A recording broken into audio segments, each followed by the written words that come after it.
Hi, and here is the walkthrough of my blog, The Musical Librarian, for the final showcase for digital media production. So here's my homepage, The Musical Librarian, and of course it puts all of my posts from the most recent to the earliest as you scroll down. I did have a different background to begin with, but I went ahead and kind of changed a few things. And after some of the comments and things that Dr. Asino suggested, and so I kind of changed a few things, so it may look a little different than it did at the beginning. I used Blogger for creating this, and at first it was a little challenging just because it was new and I had never used Blogger, and with using it, I've become more familiar with it and how to add things. I'm still not an expert at it, but I definitely think that it looks good and I've come to enjoy using it. So I'll just kind of do a quick walkthrough. So right now we're on my home page over here. I have different pages. I have my blog archive, which I kind of like having all this over here. So if you want to skip around and you don't have to scroll all the way through, you can just go to the different ones and click on those links and it'll take you to that. For my technology resources page, I went ahead and dedicated a page to resources for different technology tools that we've used throughout this course. So I really have liked having this page because it's nice to have everything in one spot. It's nice for me. It kind of helps me to be more organized. So I've enjoyed kind of creating this and just putting everything on there so that if I forget something, I can come back to it. I have my About Me page, which was part of our introduction of our very first assignment when creating this.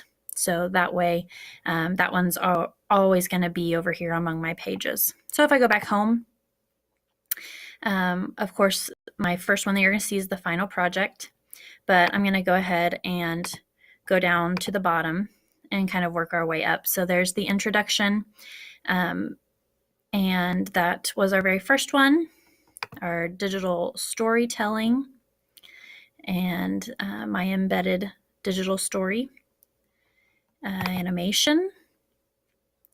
And I really enjoyed getting to use the Puppet Pals 2 app because I thought it would be a great app to use with my students. The Scratch game, which at first was kind of challenging. I've actually been teaching coding this year to elementary students, and this was definitely a level up from what even I had been doing. So it kind of stretched me a little bit, and I actually enjoyed at the end of it. At first it was kind of confusing, but I'm glad that I had to do it. Then we go to March, our web-based video delivery. For the online catalog, I ended up using the EduCreations app, which I really enjoyed as well. Then we'll go to the augmented reality and QR codes. And oh my goodness, this was challenging. So I ended up using HP Reveal. And I went ahead and changed my video down here because at first the video I'd used was a video I created in the HP Reveal app, and it wouldn't do audio and it only was like a few seconds. So I redid this, which also kind of stretched me because I found out on iPhone you can do a screen recording on your iPhone, but I had to go through several different steps to actually get this to where audio and was included with this. So this is an updated video so that if you weren't able to figure out how to use this to figure out and find my HP Reveal username and such to be able to see this with augmented reality in the HP Reveal app, here's a video so you can kind of get an idea of what it looks like, because there was a lot of trouble with people being able to see it and downloading the app and the app quitting and things like that. So HP Reveal was kind of a love-hate relationship. I ended up being able to do things that I finally wanted to do, but it took a lot of time to figure out. So here's HP Reveal. I really wish it had stayed Aurasma because Aurasma looked a lot more user-friendly. But anyway, that being said, and then my QR codes, there's the link for my QR codes, which kind of went along with the fiction and nonfiction. And QR codes I thought was fairly simple to create. I definitely just had kind of simple QR codes, but there's my augmented reality and QR codes. The mixed reality technologies, that talks about the mixed reality. And there's my references.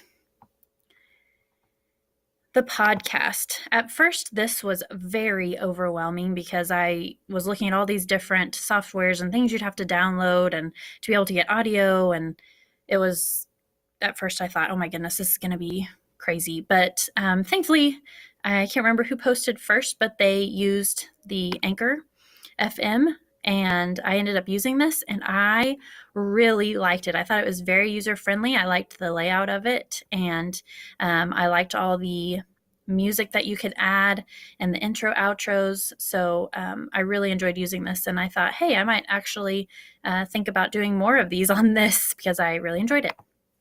So there's my podcast. Now, final month, the Transmedia book. And this, I ended up just happening to come across Flipsnack when I was Googling and trying to figure out what exactly I wanted to do with my transmedia book. So I was actually really glad that I came across this because I really liked the look of it and how it worked and being able to embed it. I just thought it looked really nice and it was very simple to create. I used a lot of different websites to create the images that were in this. And again, I had QR codes and different images in there, but I created a mystery involving the library, and that ended up being fun. It took a while just because of trying to figure out what I wanted to write and how I wanted to do it, but I ended up liking that. Digital escape room. This I really ended up liking. I used Google Sites, which I actually really liked Google Sites and the layout. It was very easy to create and very user-friendly. So I actually really liked Google Sites. And it kind of stretched me in my Google Suite app abilities because there's a lot of things I didn't know you could do. And so creating this digital escape room and being able to put this picture in here with the hidden clues and which you have to kind of look for them. So it switches to that hand when you find a hidden clue and clicking on that and creating all of that and creating a digital escape room and having these locks. And so if you put in the wrong one and you put it in, it should say locked or try again whenever you enter it. And all of those are required. So if you put in the wrong one and you go to the next one, still locked. So if you get the right answer, then it will let you go on. So using Google Forms and all of that was, again, something I had kind of messed around with Google Forms, but it definitely stretched my abilities using that. Virtual reality. I had my virtual tour here and about educational technology, and I just kind of kept it water themed and beach themed because I just really thought that was fun, and there were a bunch of different places I hadn't got to go. So it took a little bit, especially because I wanted to add some music to the scenes, but it ended up being not too difficult once I kind of got the hang of it. And I also added my Google Earth tour, which I created about authors. It was a short tour with Tour Builder, and that once you kind of get the hang of it is not very difficult, I didn't think. So here's my final project. And it has my YouTube channel, of which I posted my series of videos of short animations that have to do with the library.